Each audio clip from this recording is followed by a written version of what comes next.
بسم اللہ الرحمن الرحیم۔ ناظرین کو میری طرف سے سلام قبول ہو۔ ناظرین، آج ہم اس ویڈیو میں آپ کو جگر کی جو بیماریاں ہیں اس کو نئے انداز سے سمجھائیں گے۔ ناظرین، جگر ایک حیاتی عضو ہے۔ اس کے دو قسم کے خادم ہیں، ایک کا نام غدد جاذبہ ہے اور دوسرے کا نام ہے غدد ناقلہ۔ جو غدد جاذبہ ہیں ان کا کام یہ ہے کہ انسانی جسم کے اندر کسی بھی جگہ پر جو فاسد مادے اکٹھے ہو جاتے ہیں جس کی وجہ سے انسان کو مختلف قسم کی امراض لاحق ہو جاتی ہیں، تکلیفیں ہونی شروع ہو جاتی ہیں، ان فاسد مادوں کو یہ جذب کرتا ہے اپنے اندر اور جذب کر کے پھر خون میں شامل کرتا ہے۔ اور غدد ناقلہ کا کام یہ ہے کہ خون کے اندر جو فاسد مادے ہوتے ہیں، جو فاضل رطوبات ہوتی ہیں، ان کو جسم سے خارج کرنا تاکہ خون بالکل صاف ہو جائے۔ اب سوال پیدا ہوتا ہے کہ غدد جاذبہ کون سے ہیں اور غدد ناقلہ کون سے ہیں؟ تو ناظرین، غدد جاذبہ کے اندر تحال، جس کو تلی بھی کہتے ہیں، اسی طرح لبلبا، یہ بھی غدد جاذبہ کے اندر آتا ہے، اسی طرح بغل اور ران کے جو غدود ہیں یا گلے کے غدود ہیں، یہ سارے کے سارے غدد جاذبہ کے اندر آتے ہیں، جن کا کام یہ ہے کہ جلد کے اندر یا جسم کے کسی بھی حصے میں اگر کوئی فاسد مادے اکٹھے ہو گئے ہیں ان کو اپنے اندر جذب کر کے خون میں شامل کر۔ اب جس وقت جو ہے تیلی نے، لبلبے نے یا اسی طرح جو ہے دوسرے جو ہے غدد جاذبہ نے، جو میں نے آپ کو پہلے بیان کر دیے ہیں، فاسد مادوں کو جذب کر کے خون میں شامل کر دیا، اب آگے کام ہے غدد ناقلہ کا۔ غدد ناقلہ کے اندر تھان کے گردے بھی آتے ہیں، خصیتین بھی آتے ہیں، اسی طرح جو ہے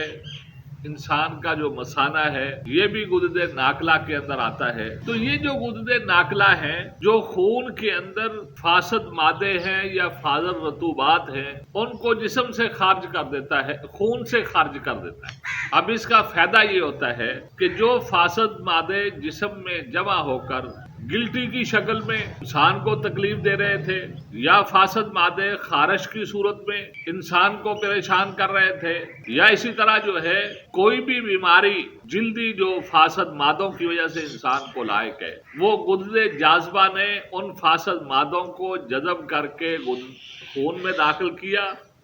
خون میں شامل کیا۔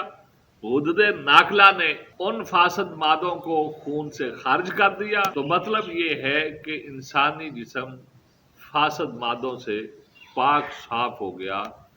جن بیماریوں کا خطرہ تھا وہ بیماریاں دور ہو گئی۔ تو ناظرین، اس طرح تشخیص کرنے کے اندر بھی بہت آسانی ہوتی ہے کہ اگر جسم کے اندر فاسد مادے اکٹھے ہو رہے ہیں جلد کے اندر، تو مطلب ہے کہ غدد جاذبہ جو ہیں وہ کمزور ہو گئے ہیں، جو فاسد مادوں کو جذب نہیں کر رہے، اور ان فاسد مادوں کی وجہ سے جسم کے اندر مختلف قسم کی بیماریاں، مثال کے طور پر جوڑوں میں اگر فاسد مادے اکٹھے ہو گئے ہیں تو جوڑ درد کرنا شروع ہو گئے ہیں، اور اگر جلد کے اندر کسی جگہ پر وہ اکٹھے ہو گئے ہیں تو تب جو ہے جلد کے اندر مسئلہ بن رہا ہے، خارش کی صورت میں، پھوڑا پھنسیوں کی صورت میں۔ تو جب جو ہے یہ صورتحال ہو تو پھر انسان سمجھ جائے کہ میرے غدد جاذبہ جو ہیں یہ کمزور ہیں، یہ فاسد مادوں کو جذب نہیں کر رہے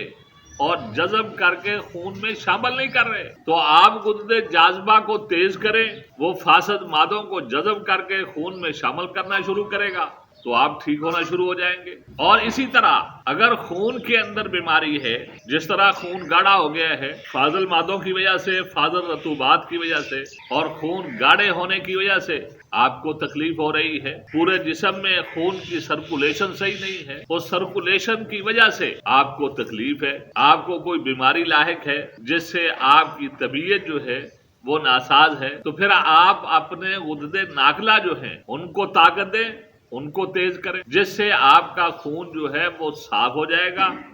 اور آپ کی جو طبیعت ناساز ہے وہ ٹھیک ہو جائے گی۔ اور پھر یہاں پہ ایک نقطہ یہ بھی یاد رکھیں کہ اگر آپ نے یہ تشخیص تو کر لی کہ غدد جاذبہ کمزور ہیں، آپ نے جو ہے غدد جاذبہ کو تیز کیا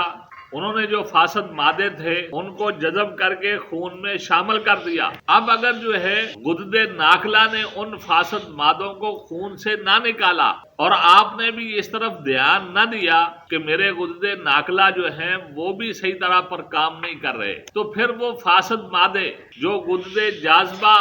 نے جذب کر کے خون میں شامل کیے تھے دوبارہ پھر واپس جو ہے آ جائیں گے، اسی طرح آپ کو وہی تکلیفیں،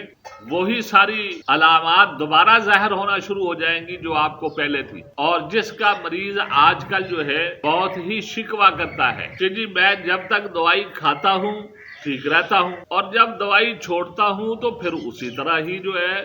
مسئلہ شروع ہو جاتا ہے۔ اس کا بڑا سبب یہی ہوتا ہے کہ ہم تشخیص تو کر لیتے ہیں، دوائی بھی دے دیتے ہیں، لیکن جو ہے ہر چیز پر نظر نہیں رکھتے، جس کی وجہ سے وقتی طور پر مریض کو فائدہ ہوتا ہے، اور جب دوائی چھوڑتا ہے تو پھر جو ہے اسی طرح وہی علامتیں دوبارہ جو ہے ظاہر ہونا شروع ہو جاتی ہیں، آخر کار جو ہے مریض جو ہے وہ نا امید ہو جاتا ہے۔ اس لیے جگر کے ساتھ تعلق رکھنے والی کوئی بھی بیماری، اس کو پہلے آپ اس بات کے ساتھ جوڑیں کہ اس کا تعلق غدد جاذبہ کے ساتھ ہے یا غدد ناخلا کے ساتھ ہے۔